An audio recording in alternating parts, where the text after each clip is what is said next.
Bienvenidos a este espacio que hemos dado en llamar A la Luz de la Biblia. Gracias por estar en sintonía, por estar conectados, y damos comienzo a este servicio online en el nombre de nuestro Señor Jesucristo. El Señor nuestro Dios nos siga bendiciendo. Gracias le damos porque nos ha prestado la vida, la salud y esta oportunidad de poder estar reunidos, digamos, ¿por qué no decirlo? No reunidos físicamente dentro de un mismo espacio físico.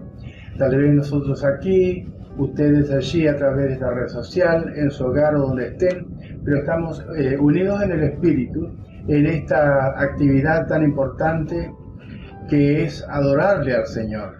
Porque Amén. Él se merece ser adorado. Sí, Señor. Él se merece ser glorificado.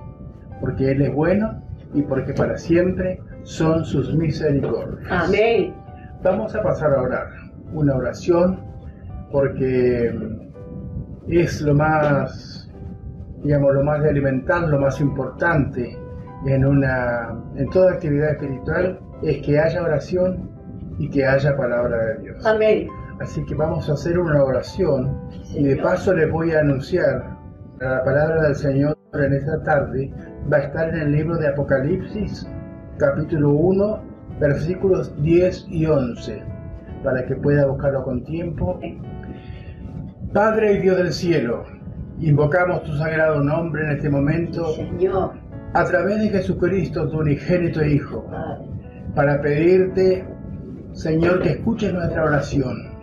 En ella especialmente queremos expresar nuestro arrepentimiento por todos nuestros pecados, porque a toda hora cometemos errores y esperamos que tu sangre bendita nos lave y nos limpie de todo pecado, y tu Espíritu bendito, Señor, nos ponga en comunión los unos con los otros y contigo, para poder, Señor, realizar esta celebración en comunión contigo y en comunión los unos con los otros. Te rogamos que bendiga, Señor, este espacio. Lo que digamos y hagamos en él pueda ser para la gloria de tu nombre y también para el bien y la edificación de quienes nos escuchen. Cristo de gloria, te rogamos que recibas nuestra adoración, nuestra gratitud, que nos bendigas y que tu Espíritu Santo presida, Señor, este santo servicio online, en el nombre sagrado y bendito de Cristo Jesús, nuestro Señor. Amén. Amén. Bien, vamos a proceder a la lectura de la palabra del Señor. Apocalipsis, capítulo 1, versículos 10 y 11, y dice así: en el nombre bendito de Cristo Jesús, nuestro Señor. Amén. Yo estaba en el Espíritu en el día del Señor, y oí detrás de mí una gran voz como de trompeta, que decía: yo soy el Alfa y la Omega, el primero y el último.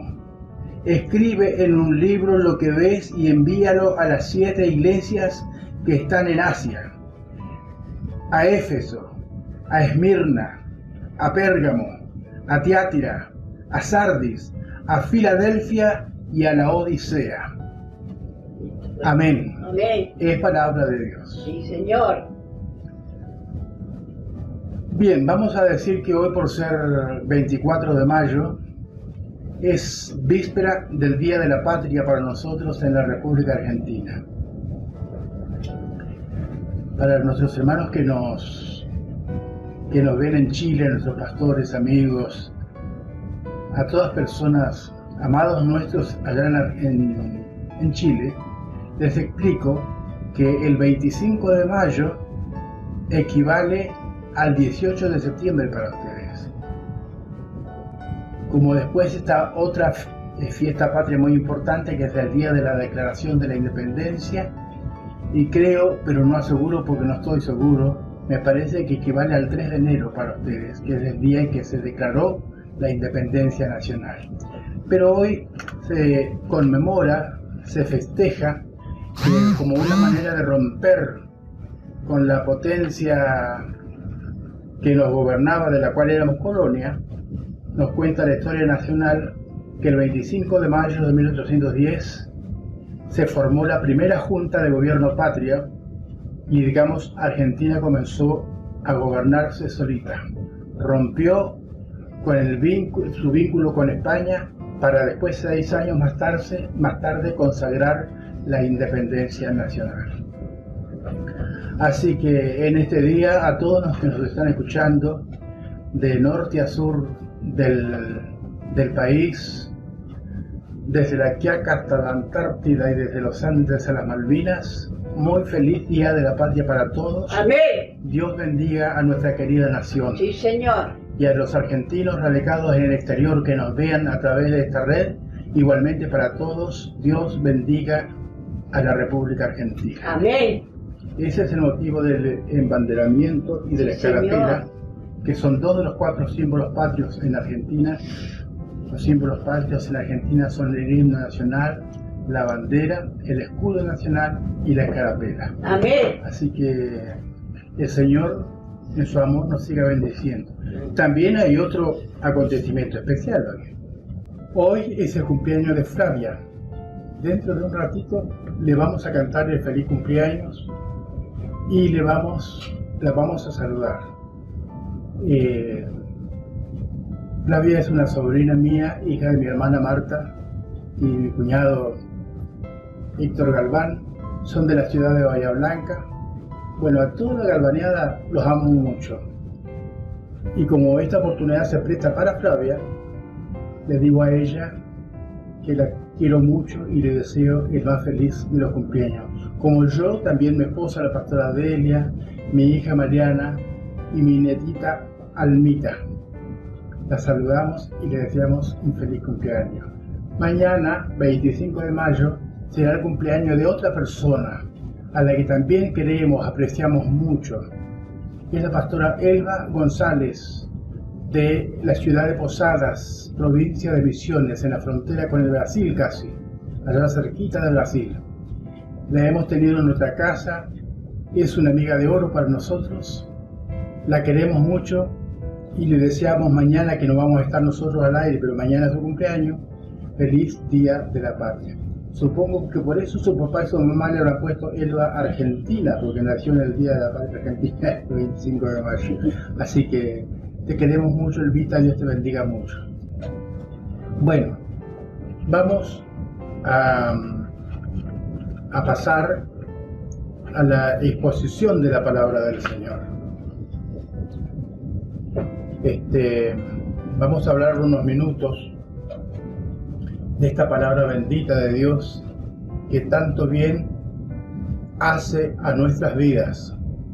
Esta palabra que es alimento y es medicina, alimento para el alma, medicina para el espíritu, y que es luz porque es lámpara a nuestros pies y lumbrera a nuestros caminos. Así que meditaremos entonces de la palabra del Señor según lo que leímos en el libro de Apocalipsis capítulo 1 versículos 10 y 11, donde decía: yo estaba en el Espíritu en el día del Señor y oí detrás de mí una gran voz como de trompeta que decía: yo soy el Alfa y la Omega, el primero y el último. Escribe en un libro lo que ves y envíalo a las 7 iglesias que están en Asia, a Éfeso, Esmirna, Pérgamo, Tiatira, Sardis, Filadelfia y la Odisea. Yo estaba en el Espíritu, comienza diciendo. ¿Quién habla? ¿Quién dice yo estaba en el Espíritu? Juan, conocido como el teólogo, el apóstol Juan, un discípulo predilecto de Jesús, que estaba en esta ocasión en la isla de Patmos y no turisteando, no estaba vacacionando, estaba desterrado a la isla, porque era una pena de muerte que se le daba a muchos, se los confinaba en la isla de Patmos, y es una isla tan chiquita que no tiene recursos para poder sobrevivir. El que iba desterrado a Patmos, salvo que de alguna manera pueda salir, que no había manera normal de salir porque estaba en un mar muy peligroso, a pesar de que la distancia no era tanta, pero sí permitía que sea imposible fugarse de la isla. Y él estaba allí cumpliendo una condena de muerte que era por causa de la palabra de Dios y del testimonio de Jesucristo. Y estando allí en Patmos, Juan nos dejó un ejemplo maravilloso. Muchas veces nosotros cuando estamos en la prueba tiramos la toalla, como se dice comúnmente.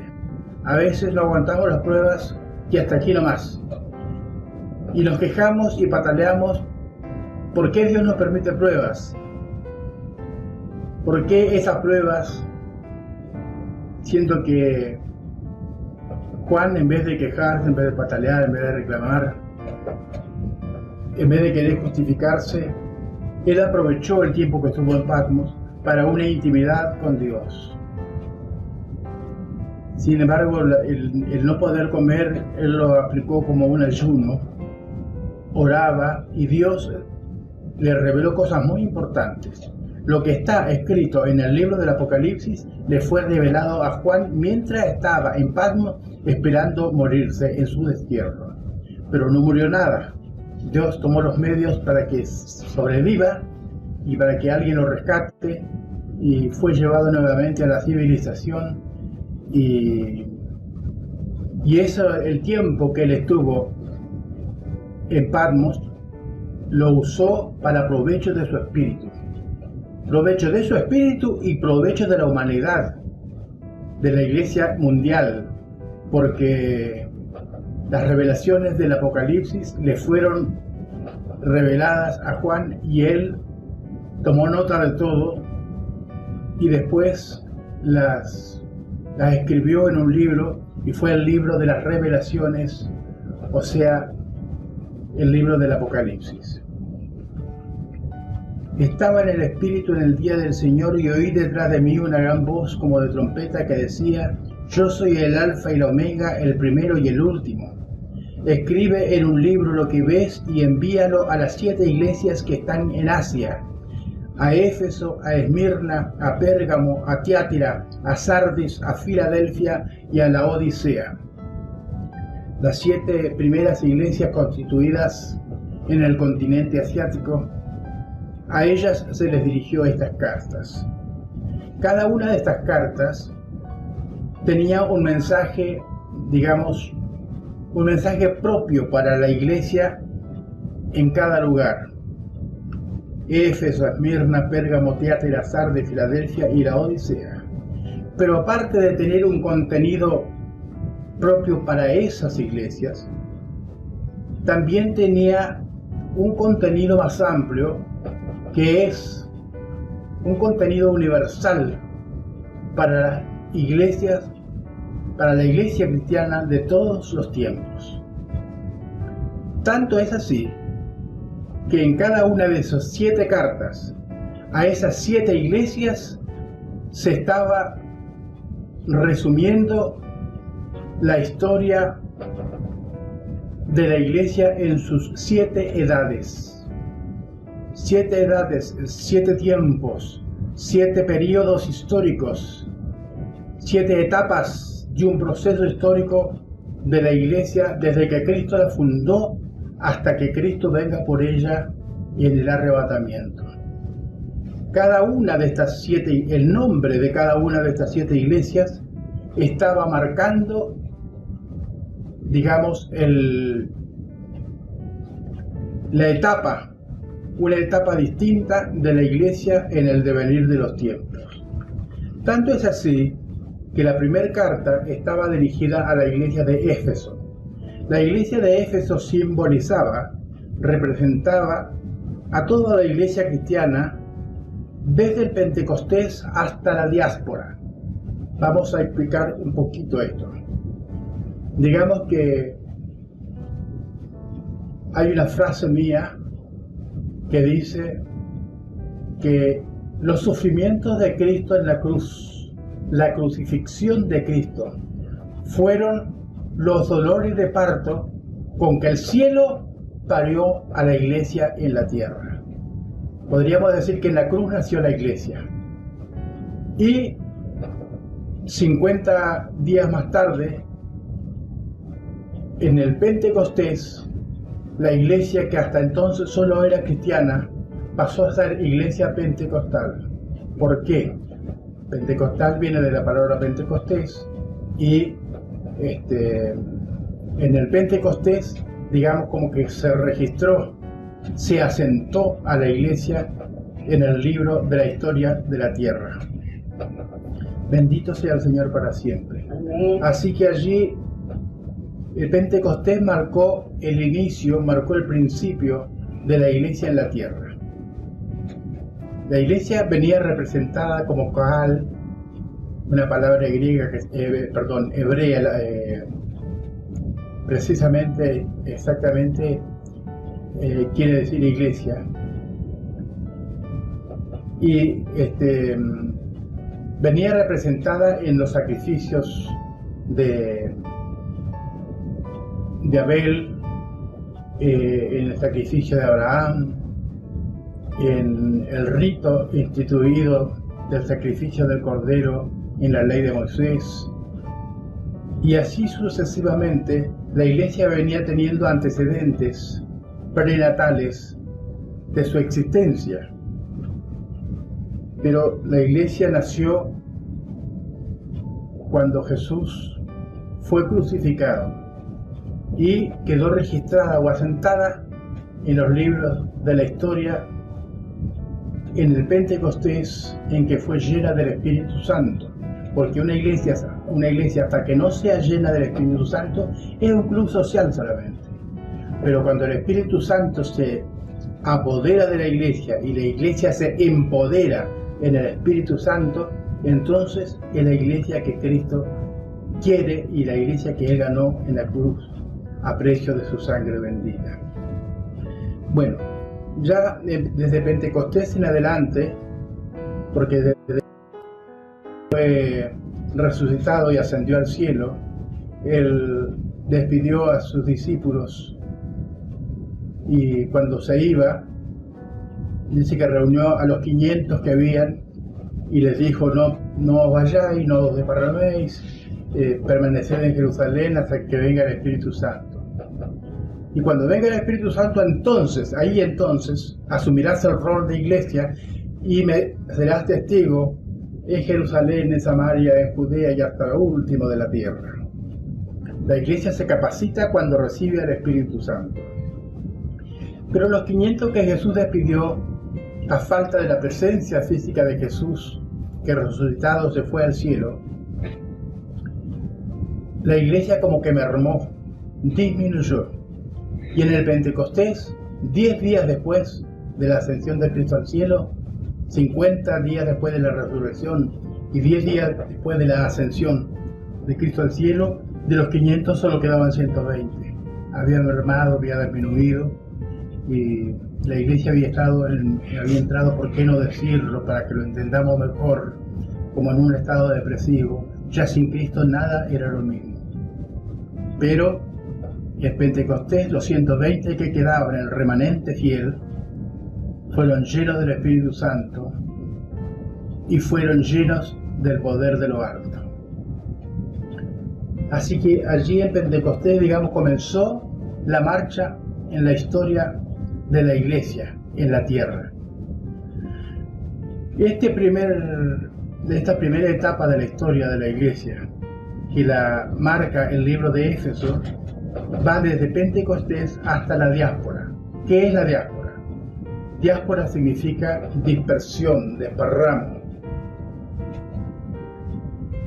Y esto sucedió en el año 72, cuando Roma, para sofocar una rebelión, una insurrección, mandó a su ejército imperial para aplastar la Palestina y borraron del mapa pueblos y ciudades.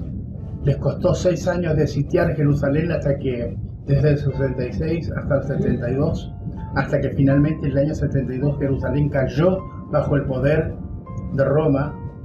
Se destruyeron sus muros, se destruyó su templo y se dispersó a su gente. A esta dispersión se le llama diáspora, porque todos tuvieron que emigrar forzosamente y se tuvieron que ir a distintos lugares, aunque la mayoría optó por irse a Roma. Y Jerusalén quedó vacía, quedaron solamente ruinas. Hasta esta diáspora, hasta este acontecimiento de la diáspora, marca entonces el tiempo de la iglesia de Éfeso, desde Pentecostés hasta la diáspora del año 72. La segunda carta es a la iglesia de Esmirna, y la iglesia de Esmirna marca otro periodo de la historia de la iglesia. Es desde la diáspora del año 72 hasta el año más o menos, sin exactitud, pero más o menos el año 100, que es el año en que murió el último de los apóstoles originales de Jesucristo. Apóstoles pudieron haber muchos. De hecho, cuando Judas se suicidó y de discípulo no llegó a ser apóstol, porque discípulo quiere decir estudiante y apóstol quiere decir enseñador. Y él se suicidó y quedó la verdad y se eligió a Matías el Justo, se lo eligió por sorteo. Matías el Justo al tiempo dejó de serlo y finalmente en su lugar, para completar el número de los 12 apóstoles, Dios eligió, el Señor se le apareció a Saulo de Tarsa y él llegó a ser el último apóstol. Saulo de Tarso fue el último de los apóstoles originales. Y el último de los apóstoles originales en morir fue Juan, el apóstol Juan.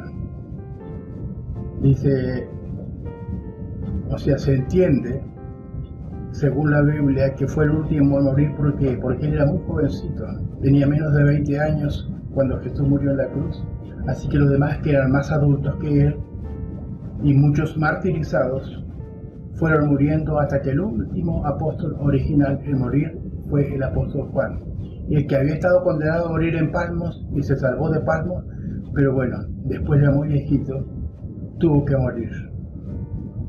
Cuando murió el último de los apóstoles originales, digamos, como que la iglesia tuvo un antes y un después, porque una cosa era que prediquen y afirmen los que vieron y oyeron de los propios labios de Jesús, los que sabían de primera mano y de buena fuente, lo que predicaban a otros que tenían que decir porque me dijeron, porque yo supe, porque me enteré que esto o aquello.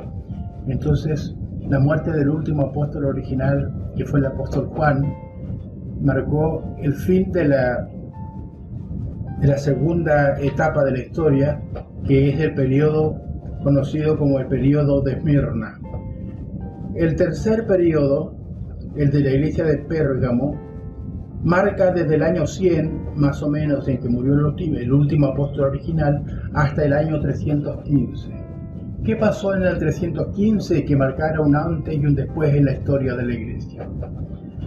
Digamos que la iglesia había estado sufriendo desde que fue fundada hasta el año 313 una incomprensión y una cadena de injusticias y malos tratos por parte del gobierno del Imperio Romano.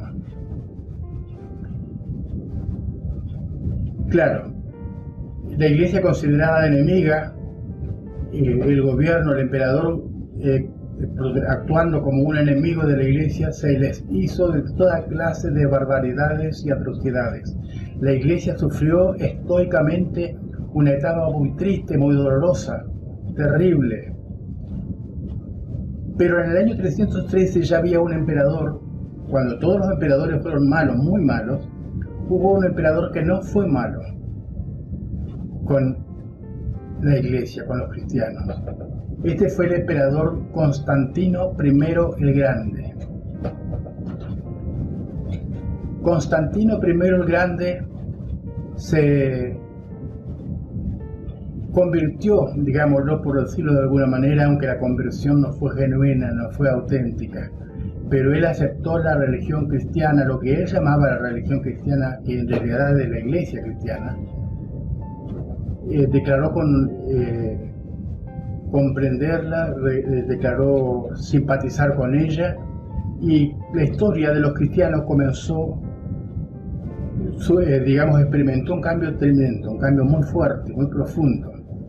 ¿Por qué? Porque en el año 313 Constantino promulgó una ley en la que decía que se ponía a la iglesia cristiana a la misma altura de todas las otras religiones. Claro, de venir de ser una iglesia proscripta, una iglesia ilegal, de ser una iglesia perseguida, a de repente venir a ser considerado con los mismos derechos que todas las otras religiones en Roma, para ellos era un triunfo muy grande. Y muchos cristianos se equivocaron y creyeron de que eso era una bendición. Por eso no tenemos que tomar como bendición lo que no es bendición. Lo que puede ser algo muy lindo, muy agradable, sí, pero no todo lo lindo es bueno. Y el emperador Constantino simpatizó con los cristianos y los puso al mismo nivel de todas las otras religiones. Pero pasaron 2 años y la cosa volvió a cambiar. Y volvió a tener un cambio muy agradable, mucho más agradable. Porque en el año 315, que es el año que tenemos marcado como el año del fin de la iglesia de Pérgamo, el periodo de la iglesia de Pérgamo, en el año 315 el emperador Constantino promulgó otra ley en la que decía: se prohíbe en Roma todas las religiones. Todas las religiones quedaron prohibidas en Roma.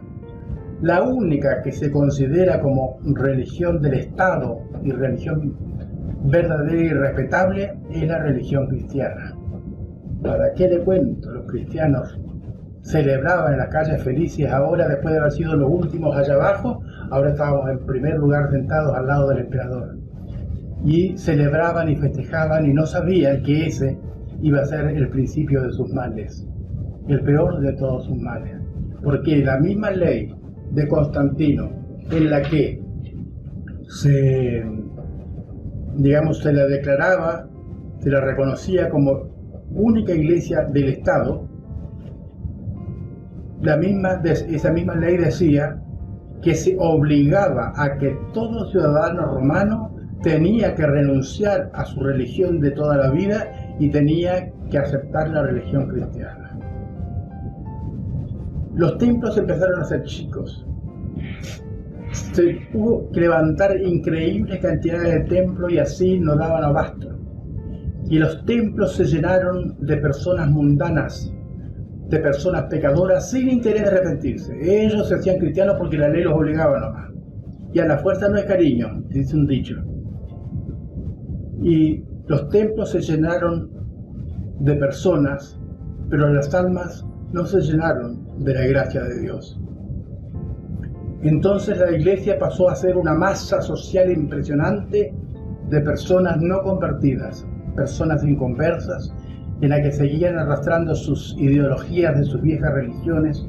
Tanto fue así que la madre del emperador, la emperatriz Helena, que fue supuestamente una muy devota cristiana, ella fue la que convenció a su hijo a que los templos no podían estar, como nosotros les llamamos comúnmente, templos pelados, así que había que poner, si no las deidades, las divinidades de las religiones romanas, que por lo menos aunque sea personas de la misma historia cristiana, pero llenarla con estatuas, cosa que Dios había prohibido, porque dijo: no te harás imagen ni semejanza alguna de lo que está ni en el cielo ni en la tierra, no.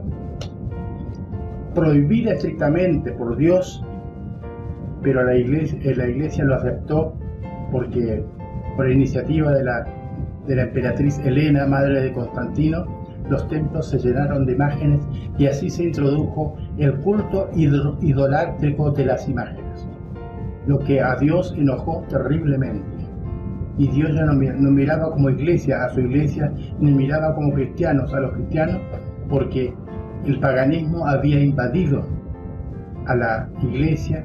Entonces este año 315 podríamos decir que es el año de la romanización del cristianismo. O sea, dejó de ser legítimamente cristiano para pasar a ser lo que hoy se dice católico, apostólico y romano. Pero siempre, digamos, perseveró clandestinamente un remanente fiel que no aceptó las imposiciones del mundo, sino que mantuvieron su fe sagrada, su fe pura, la conservaron, aunque en la clandestinidad, y pasaron a ser una minoría. Una minoría que sobrevivió a través de los siglos. Después viene el tiempo, la etapa número 4, que es la etapa de la iglesia de Tiatira, que va desde el año 315, que es el año de la romanización, hasta el año 1517. ¿Qué pasó desde que la iglesia se romanizó, se hizo romana y dejó de ser verdaderamente cristiana, hasta el año 1517? ¿Qué pasó en el 1517? Se produjo la Reforma Protestante. En Alemania hubo un hombre de Dios que se llamó Martín Lutero, y él se sublevó, se insubordinó, porque no estaba dispuesto a seguir tolerando los engaños religiosos que habían ensuciado y habían llenado a la iglesia cristiana, y por ese motivo, en el 31 de octubre de ese año 1517, Martín Lutero clavó en las puertas de la abadía de Winchester 95 tesis, 95 artículos de fe, con los que, digamos, se debería volver a la originalidad del cristianismo y romper con el poder religioso dominante. Esto costó muy caro. Martín Lutero fue preso, pero empezaron a aparecer otros referentes en otros países del mundo que imitaron a Lutero, y así nació el protestantismo, que se le llamó protestantismo por la protesta contra, contra el poder mundanal religioso. Por eso algunos dicen, ¿qué? ¿Usted es protestante? Sí, con mucho orgullo, yo soy protestante porque me identifico con la Reforma. Pero usted sabe que en el protestantismo hay muchos masones, sí, como lo hay en la otra iglesia también. Lo hay, no porque Dios lo permitió ni porque nosotros lo deseamos, porque estamos en contra de eso, pero sí se infiltraron en todos, pero en aquel tiempo no era así. Y ellos entraron con el paso de los siglos, entraron dentro del movimiento de la Reforma Protestante. Llegamos ahora a la quinta etapa de la iglesia, de la historia de la iglesia, que es la de la iglesia de Sardis. Esta etapa va desde la Reforma Protestante del 31 de octubre de 1517 hasta lo que se llamó el avivamiento wesleyano o el avivamiento metodista. Había dentro de dentro del protestantismo, con el paso de los años y de los siglos, el fuego de Dios se fue apagando, y llegó el momento en que ya no había ninguna diferencia entre la iglesia protestante y, la otra iglesia, la otra ala del cristianismo. Entonces, como que ya no tenía sentido una reforma, porque no tenía calidad espiritual ni tenía autenticidad bíblica. Entonces, Dios levantó a otro hombre que fue Juan Wesley. Él y su hermano Carlos Wesley en Inglaterra, John Wesley and Charles Wesley, en Inglaterra, dentro del seno de la iglesia anglicana, también se sublevaron, produciendo una revolución espiritual a la que la gente llamó con desprecio, principalmente desde el poder, le llamó con desprecio los metodistas. Y eso que en su momento era un insulto contra los cristianos que profesaban esa fe. Los cristianos estos la adoptaron y por extensión la adoptamos con orgullo, con dignidad, y nos sentimos honrados de ser metodistas porque es, digamos, la identidad que Dios nos dio para no parecernos a la falsa religión. Ahora llegamos a la etapa número 6, que va desde el avivamiento wesleyano o avivamiento metodista del año 1751. En la etapa número 6, en la iglesia de Filadelfia, el periodo comprendido como la iglesia de Filadelfia, marca desde el avivamiento wesleyano o metodista hasta el avivamiento de 1900. En los años 1900, unos poquitos años antes, unos poquitos años después, se comenzó a suscitar en el mundo una revolución espiritual, una nueva revolución espiritual. Las más famosas fueron en Nueva York, el famoso templo de la calle Azusa. Jimmy Bill Seymour fue el principal protagonista allí, pero aparecieron muchos otros referentes en muchas partes. Entre ellos, esta revolución espiritual se la exportó hacia muchos países del mundo, entre ellos nosotros también. A nosotros de este avivamiento, del avivamiento de la calle Azusa, nos llegaron dos corrientes. Una por parte del Brasil entró y fue la que dio lugar a las iglesias Asambleas de Dios.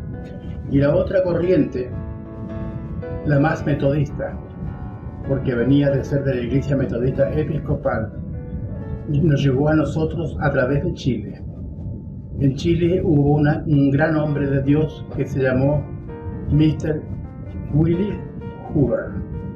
Él fue el instrumento de Dios para encender el fuego en Chile, cruzó las cordilleras y llegó aquí también a la Argentina, de manera que el metodismo pentecostal, en sus distintas denominaciones, porque aquí yo no estoy hablando de la primera iglesia metodista pentecostal, a quien Dios bendiga, y que es una iglesia ícono, porque la primera iglesia metodista pentecostal de la calle JBH 40 tuvo el honor de tener como pastor al obispo Manuel Umaña Salinas, hijo espiritual del reverendo Hoover, y de allí se dispersó a muchas partes, pero nacieron corporaciones nacidas con la misma doctrina y con la misma disciplina, que vaya uno a saber por qué no continuaron siendo una sola corporación, pero sí salieron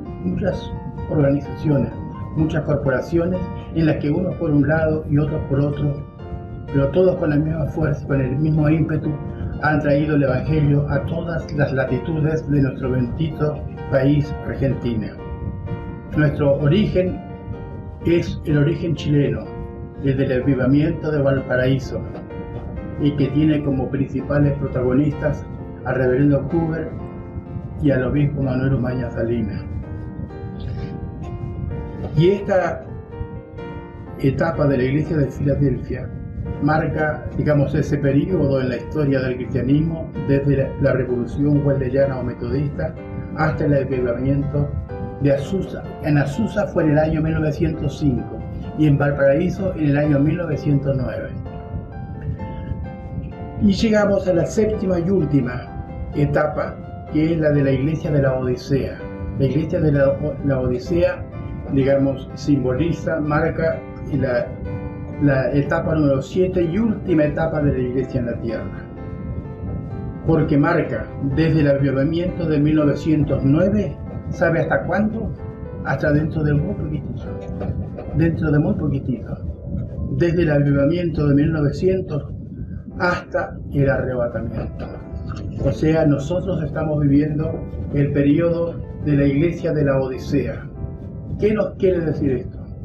Que si va desde el avivamiento de 1909 en Valparaíso o 1905 en la calle Azusa de Nueva York, hasta el arrebatamiento, quiere decir que la iglesia se va. Hoy la iglesia está haciendo sus maletas, dicho metafóricamente, porque al cielo no nos vamos con maletas, ni llevamos nada, pero estamos revisando el pasaporte, si está al día, si está todo el día, porque estamos esperando que suene la bocina del remis que nos llevará al aeropuerto. Estamos esperando que suene la trompeta en la cual seremos levantados los vivos transformados en cuerpos angelizados y los muertos resucitados, y subamos a la nube donde nos encontraremos con Cristo Jesús. Y allí en la nube, nubenautas todos, viajaremos en la nube para ir al cielo, desde donde nos vendrá a buscar aquel que nos dijo: me voy pero los dejo huérfanos.